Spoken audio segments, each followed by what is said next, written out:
Goeiedag hierso in Grootbrak en baie welkom dat julle inskakel by die geleentheid. Dis Kerstyd en dis Adventtyd. En in hierdie Adventstyd is ons ook in 'n geleentheid waar ons herinner kan word aan dit wat Christus eintlik in ons lewe bring. En met hierdie 4 kerse en dan die groot Christuskers word daar eintlik van die belangrikste en diepste waardes van wat Christus in ons lewe indra, herinner. In die eerste plek die kers van hoop, tweede plek die kers van vrede en in die derde plek die kers van vreugde. Vandag steek ons die 4de kers aan en dit is die kers van liefde. Die kers van liefde. As 'n mens die koms van Christus miskien in 1 woord kan saamvat, is dit waarskynlik die woord liefde. Dan is dit die woorde van 1 Johannes 1, wat daarmee saamgaan, God is liefde, en wie in die liefde bly, bly in God, en God bly in hom. En is iets daarvan wat 'n mens hier kom kry, dat die hoop en die vrede en die vreugde eintlik deur die liefde aangevuur word. En dan wag ons op die herinneringstyd van Kersdag waar die Christuskers aangesteek word. Want dit is juis Christus se liefde wat al 4 hierdie beginsels in ons lewe waar maak. Ek wil graag daarmee ook vir jou verwelkom met die seën van die Here.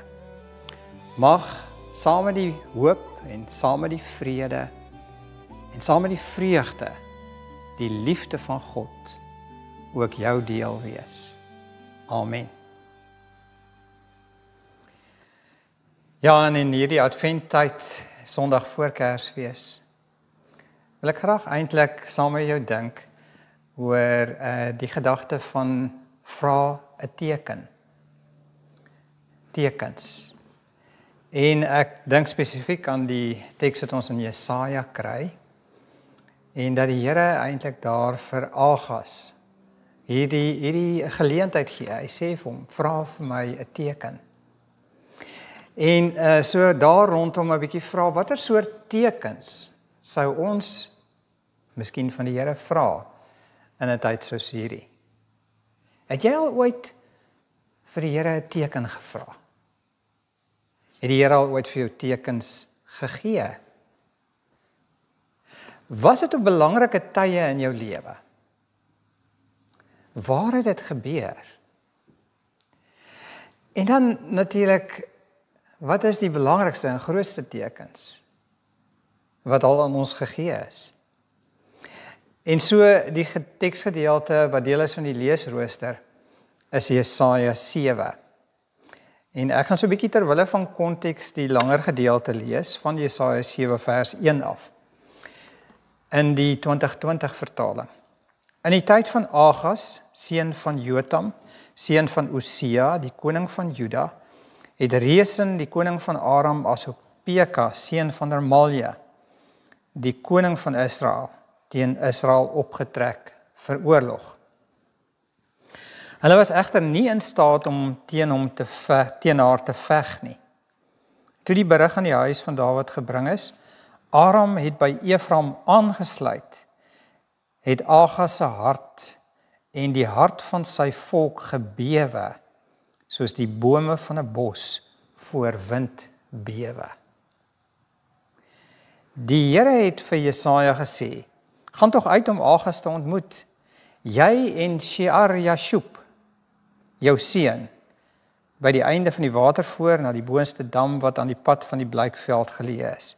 Sê vir hom, wees versigtig, maar bly kalm. Moenie bang wees nie. Moenie lafhartig raak oor hierdie 2 rokende houtstompe nie, oor die brandende toren van Resen en die Arameërs en die seun van Remalia nie, omdat Aram teen jou kwaad beplan het, ook Efraim en die seun van Remalia met die woorde, laat ons teen Juda optrek, hulle die skrik op die lyf jaag, en dit dan vir ons verower. Laat ons dan 'n koning daarin aanstel, die seun van Tabial. So sê die Here, dit sal nie tot stand kom nie. Dit sal nie gebeur nie. Immers die hoof van Aram is Damaskus, en die hoof van Damaskus is Resen. Nog 65 jaar, dan is Efraim vernietig, en nie meer 'n volk nie. Die hoof van Efraim is Samaria, en die hoof van Samaria is die seun van Remalia. As julle nie vertroue het nie, sal julle beslis nie behoue bly nie. Kom ons parkeer net eers hier en dan gaan ons die teks verder lees nou. Net om te sê dat hierdie die agtergrond skets vir die rede hoekom die Here vir Agas 'n teken vra. Jy sien, Juda is die onderste gedeelte, die 2 stamme rondom Jerusalem. Die boonste gedeelte is die 10 stamme ryk, wat sogenaamd Israel is. En dan net bokant dit, het jy dan eintlik vir Sirië. En waar Damaskus die hoofstad is.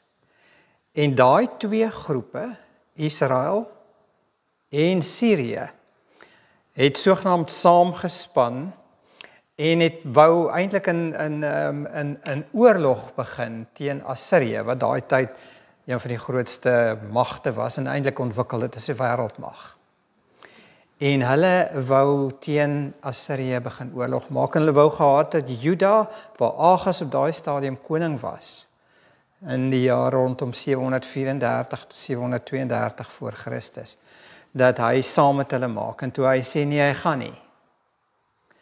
Toe het hierdie boonste 10 stamme saam met Sirië in die sogenaamde Syro-Efraimitiese oorlog teen Juda begin oorlog maak. En dis in hierdie konteks waar ons dan eintlik hierdie interessante woorde lees. Agas se hart en die hart van sy volk het gebewe, soos die bome van 'n bos voor die wind bewe. Vrees pak hom. Hy's bang. Hy's bang vir homself, want hulle wil hom eintlik verwyder en hy die pad uitkry. Hy is bang vir sy volk, hy is bang vir die toekoms. Vrees pak hom beet. Ek wonder vir hoeveel mense in ons land, in Suid-Afrika, is 'n vreesgedrewe soort lewe eintlik die lewe waarin ons lewe. Ons is bang vir ons eie persoonlike lewe, vir die land waarin ons lewe, vir die omstandighede, vir die wêreld, en saam met vrees en bang wees gaan klomp ander goed. Stories, negativiteit.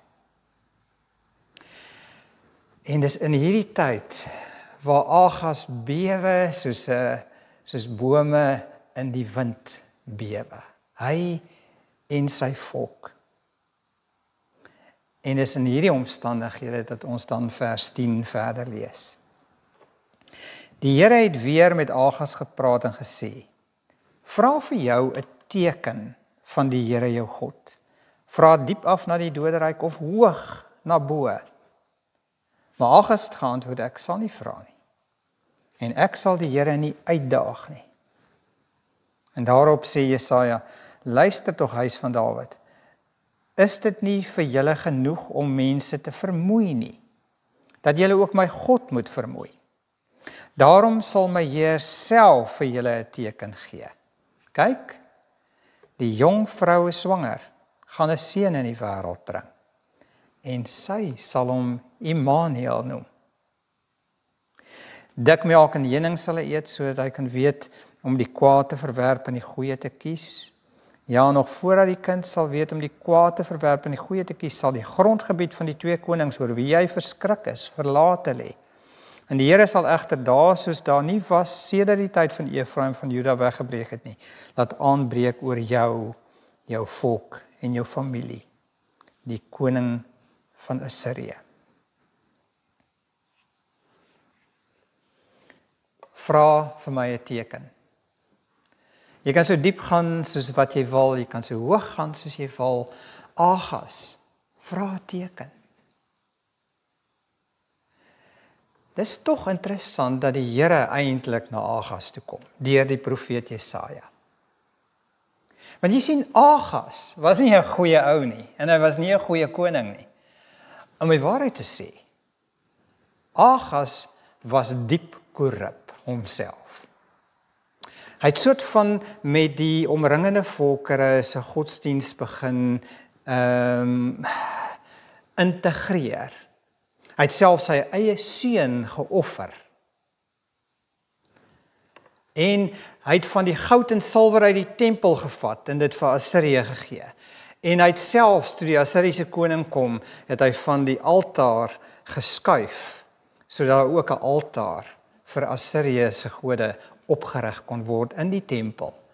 Agas was diep korrup. Jesaja kom na Agas toe. Jesaja kom sê vir hom, vraagteken. En 'n teken in hierdie sin is vra dat ek op 'n manier vir jou iets kan wys van genade, miskien van vergifnis, van 'n nuwe kans. Vir my lê iets van die wonder van hierdie verhaal reeds daarin, dat die Here deur die profeet Jesaja aan so iemand soos Agas verskyn. Maar dan is dit interessant dat daar eintlik gekies word, dat God ten spyte daarvan dat Agas nie 'n teken wil hê nie, dat hy sê, maar ek gaan in elk geval vir jou 'n teken gee. Maar die teken is eintlik tweeledig. En die teken is in 'n kind wat gebore sou word. Maar jy sien, dit lê eintlik nog voor hierdie teken van die kind wat gebore sou word. Lê daar 'n ander teken. En dit is dat Jesaja, wanneer hy gaan na Agas toe, dan moet hy sy eie kind saamvat. Sy eie kind, sy naam is Shear-Jashub. Shear-Jashub. Nogal 'n moeilike naam gekies, nee. In hierdie naam, Shear-Jashub, wil hy eintlik sê, 'n oorblyfsel sal terugkeer. Dit is wat Shear-Jashub beteken. Wat in sy eie seun eintlik daar by Agas opdaag, is eintlik klare teken. Dit is 'n teken van die feit dat God aan die een kant die oordeel oor die ongeregtighede van die volk sal laat voltrek. Oordeel. Want daar sal net 'n oorblyfsel agterbly. Maar aan die ander kant ook genade. Want hierdie oorblyfsel wat oorbly sal terugkeer. Shear-Jashub. Maar dan in die profeet se vra vir jou teken. En hy wat sê nee, ek gaan nie 'n teken vra nie, en dan kom die Here en sê maar ek sal self vir jou teken gee. En daai teken is, kyk, die jong vrou is swanger en gaan 'n seun in die wêreld bring en sy sal hom Immanuel noem. En hy gaan onderskei tussen reg en verkeerd, tussen goed en kwaad. Immanuel gaan gebore word. En dan is daar baie keer vrae oor hierdie. Is dit nou 'n klare voorspelling op Christus? In hierdie konteks, in 732 voor Christus, wil die Here eintlik vir Agas en die volk van daai tyd, met hulle vrees en hulle angs en hulle onsekerheid oor die toekoms en hulle twyfel of hulle God kan vertrou, wil hy vir hulle 'n teken gee deur die geboorte van 'n kind. En wanneer hierdie kind gebore word, dan moet jy hierdie kind se naam gee Immanuel. Want Immanuel beteken God is by jou. Agas, ten spyte van jou en die volk se oortredinge en foute, sal ek na julle toe kom. Sal ek 'n God vir julle wees. Gaan ek julle nie los nie. Ja, Alles wat verkeerd is en wat julle verkeerd gedoen het, sal nie sommer net afgeskryf word nie. Nee, daar gaan ook oordeel daaroor wees. Maar aan die ander kant, gaan ek by julle wees, ook met genade. En dis inderdaad wat gebeur het, in die tyd van Agas en verder, van 722 voor Christus. Met ander woorde, net so 10 jaar daarna, het die sogenaamde eerste ballingskap plaasgevind, die eerste groot oorlog, waarin 'n klomp van Israel, en veral die boonste ryke, oorwin is en na Assirië toe weggeneem is. So, en Israel self, die Judeese gedeelte, self eintlik baie verliese gelei het. So die Here het op 'n manier net 'n oorblyfsel laat agterbly in Juda. Natuurlik, nee. Is dit as ons dan kyk na die verhaal van Matteus in Matteus 1, dat dit Josef is, wat die stem hoor van die engel, wat na hom toe kom, en vir hom sê, Josef seun van Dawid, moenie bang wees nie. Selfde woord, moenie vrees of bang wees, of onseker wees, of twyfel nie. Moenie bang wees om Maria as jou vrou by jou te neem nie. Wat in haar verwek is uit die Heilige Gees. Vers 21, sy sal geboorte gee aan 'n seun, en jy moet hom Jesus noem, want hy sal sy volk van hulle sondes verlos. Is nog 'n naam wat bykom, die naam Jesus.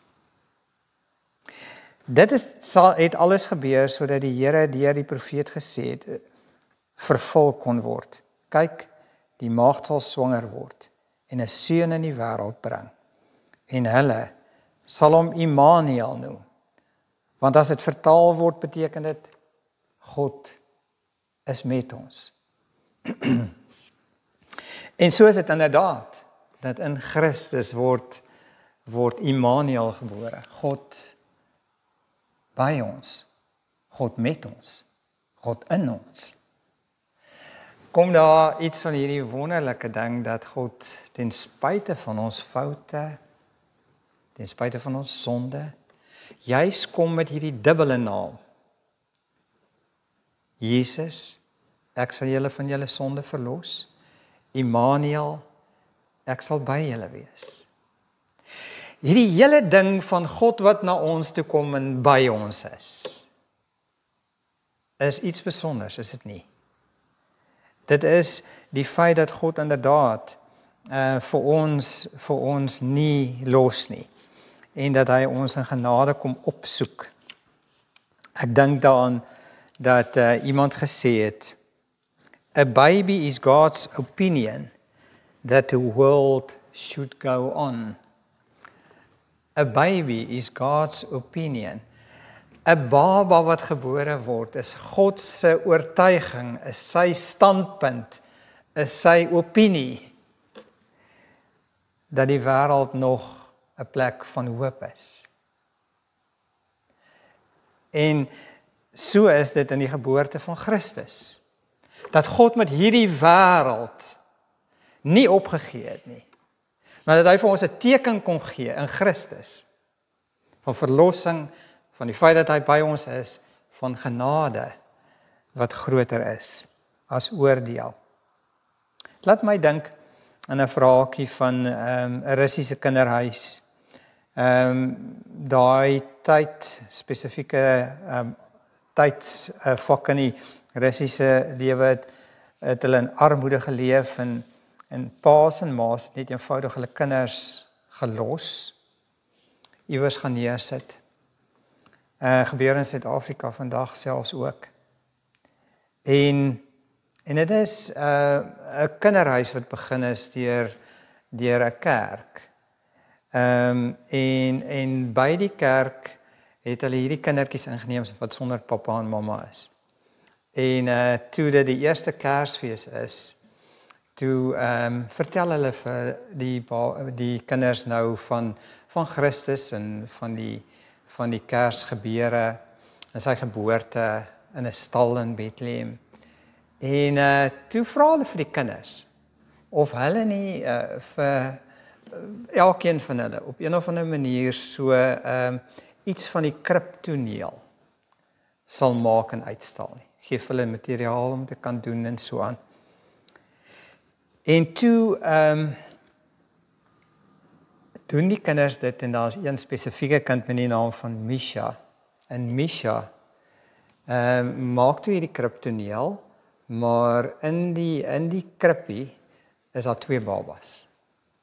En die twee babas is toe al vreemd en die priester vra nou hoe het dit dan nou gebeur? Toe sê die kind Misha, nee, toe Maria die baba Jesus in die krib neerlê, het Jesus na my gekyk en gevra of ek 'n plek het om te bly. En ek het gesê, ek het nie 'n pappa of mamma nie en geen plek om te bly nie. En toe sê Jesus, jy kan by my bly. En toe sê ek het nie 'n geskenk vir die kind Jesus nie, soos al die ander nie.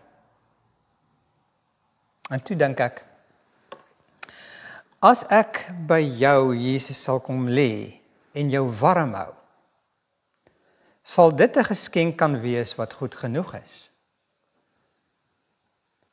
En Jesus sê toe vir my, as jy my warm hou, sal dit die beste geskenk wees wat ek nog ooit gekry het. Kersfees, Kerstyd, is Immanuel tyd. Dis die tyd wanneer God eintlik soort van by ons kom inkruip. Dis die tyd waarin ons herinner word daaraan dat Christus in ons wêreld ingekom het, soos Eugene Peterson gesê het, in ons woonbuurt ingetrek het. Die hele ding van die immanensie, die teenwoordigheid van God in ons wêreld, is 'n ontsettende belangrike deel in die Bybelse teologie. Dat God nie eenkant en ver kom staan nie, maar dat hy as Immanuel, eel God, immanent, hierdie God wat tot by ons kom en hier in ons wêreld teenwoordig is, eintlik in ons vel kom inkruip het. In ons lewe kom het. In ons wêreld 'n ander moontlikheid van hoop kom skep het. En as ek en jy dan wil vra, watter teken kan ek van God verwag in 2025? Hoe moet God op 'n manier vir my kom sê, ek hoef nie so bang of onseker of so negatief of so moedeloos te wees nie. Want daar's baie dinge waarna ek kan kyk wat my wêreld eintlik 'n vreemde, ongelukkige wêreld kan maak. Ek kan my eie lewe daar kyk, soos Agas, en dink, ek kan nie 'n teken vra nie. En dan kom God in Christus, en dan dink ons daaraan dat hy in Christus vir ons die heel beste teken kom gee het. Dat hy Jesus is, wat sy volk en vir my en jou van ons sondes verlos. En Immanuel, die God wat tot by ons gekom het, tot in ons wêreld ingekom het, wat by ons kom lê, en wat die grootste geskenk is, wat ons ooit sou kon kry. Kom ons bid saam. Here, dankie dat dit weer Advent, laaste Sondag van Advent is. Die Sondag van liefde, die kers van liefde wat brand. Dat dit hoop en vrede en vreugde saam met die liefde vir ons aansteek. En ons veral herinner aan die teken van Christus, Jesus, Immanuel, wat in ons wêreld ingekom het. Ag Here, en gee dat ons hierdie teken van u genade en goedheid nooit sal miskyk nie, dat ons op 'n manier net daai teken vir onsself sal neem vandag. Ek vra dit vir myself, maar ek vra dit ook, Here, vir my gesin en familie in hierdie tyd, en ek vra dit vir die gemeente van Grootbrak ook in 'n oorgangstyd. Met predikantewisseling, met die draai van die jaar, vir hierdie Kerstyd, dat u tekens vir hulle sal oprig, dat u Immanuel is, God by hulle. En elkeen in die omgewing, vakansiegangers, mense wat hier is, ek gee dat oral die tekens van Immanuel, Christus by ons, net oral weer hoop sal gee. En vir 'n land soos Suid-Afrika, waar ons so baie dinge van die storie van Agas en Israel en Sirië hoor, en waar ons in die wêreld die oorloë gesien het in die afgelope jaar, en in Europa, en Oekraïne, en in Afrika. Here, hoe bid ons nie en vra dat u vir ons 'n teken sal gee, dat 'n beter wêreld moontlik is nie. En dat die teken in Christus eintlik al reeds gegee is. En dat ons op pad is na die plek toe, waar u gesê het, ek is by julle al die dae, tot aan die volëinding van die wêreld. Gee dat ons in hierdie tyd, inderdaad met u teenwoordigheid, u Immanuel wees, gevul sal word. Ons vra dit in u naam. Amen.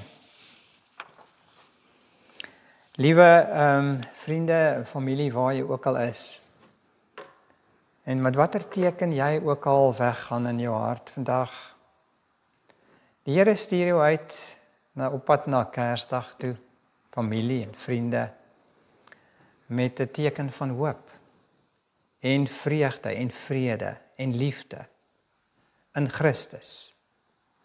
Mag die genade van ons Here Jesus Christus, en die liefde van God, die Vader, en die teenwoordigheid, Immanuel wees, van die Heilige Gees, met jou wees. Amen.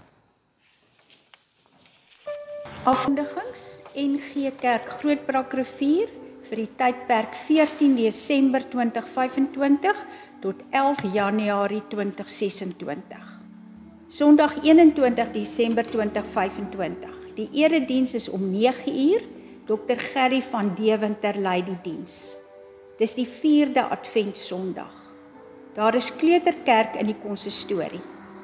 Spesiale offer vir gemeente instandhoudingsfonds word by die deure opgeneem. Tee sal bedien word in die kerksaal na afloop van die erediens. Almal is welkom. Die Groen Kloof preek is om 10:00 en dit is digitaal. Coffee and Connect in die kerksaal om 18:30. Donderdag 25 Desember 2025. Dit is Kersdag en die Kersdagdienste is as volg. 7:00 Dominee Shanay Viljoen. 8:00 Dominee Shanay Viljoen.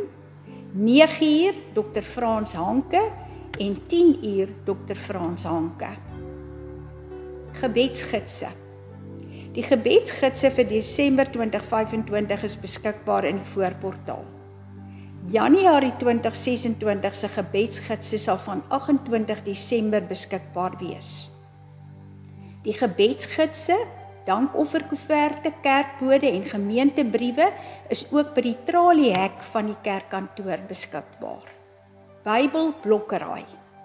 Bybelblokkerraai en Bybelwoordsoek antwoorde vir nommer 29, as ook die bonusblokkerraaie B1 en B2, tesame met hulle antwoorde, is beskikbaar in die voorportaal en by die traliehek van die kerkkantoor.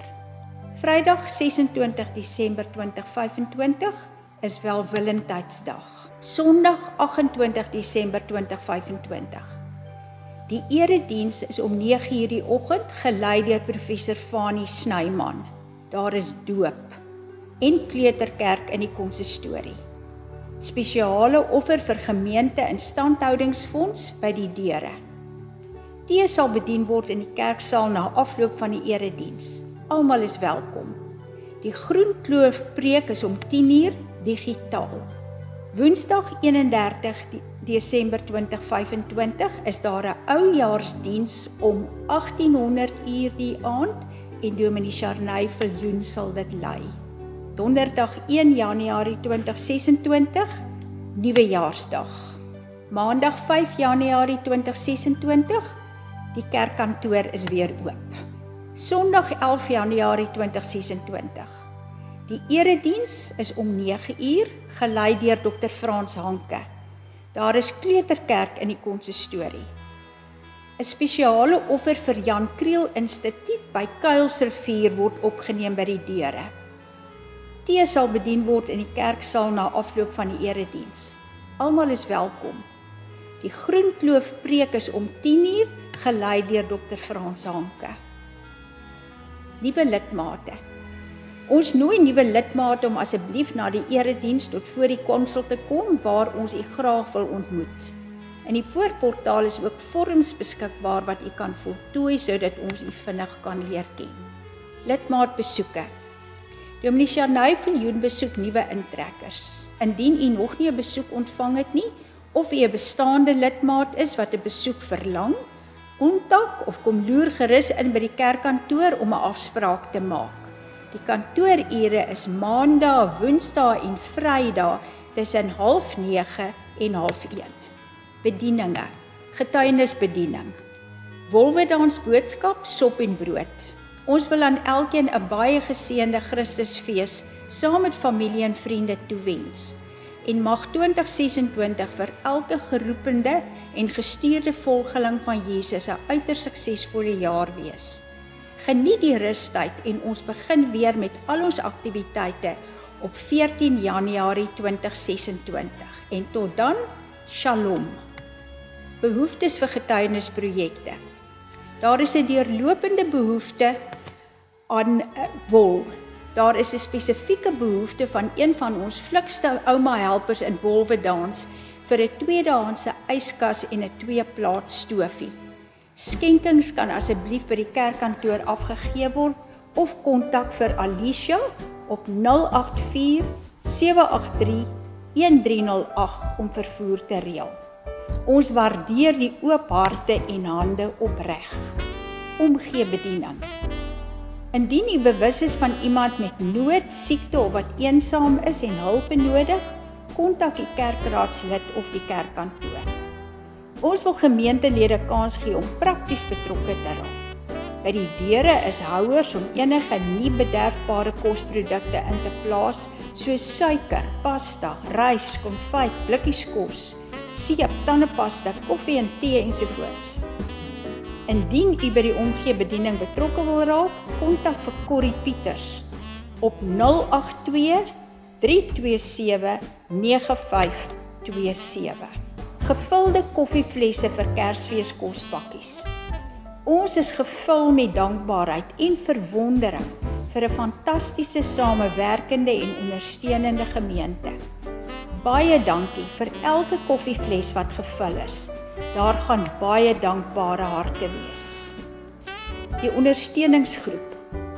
Ons groep is 'n klompie toegewyde lidmate wat maandeliks by mekaar kom, by mekaar leer en vir mekaar ondersteuning bied. Die doel is om uit te gaan as geroepenes na mense in ons gemeente en om na die gemeenskap uit te reik. Ons doen dit deur rygeleenthede vir doktersafsprake, hospitaalbesoeke en dies meer. Ons help met inkopies, ondersteun deur daar te wees tydens moeilike omstandighede, deur uit te reik na die mense om die toenemende probleem van alleen wees en eensaamheid te verlig. Die kontakpersone daar is Rihanna Briers by 081 039 8853 of Riet Jansen van Rensburg by 082 928 9625. Ons webwerf se adres is nggrootbrak.co.za. Lees meer oor die betekenis van die adventtydperk in die kerkjaar wat reeds in die 3de week is. Die skep asem vir vandag, 'n verfrissende begin vir elke dag. En ook die weeklikse stof tot nadenke se die weeklikse afkondigings en ander opkomende aktiwiteite en eredienstye vir die vakansie is ook op die webtuiste te vind, indien u wil seker maak van enigiets. Ons leraars is Dominee Sharnay Viljoen, Dominee Dani Goosen.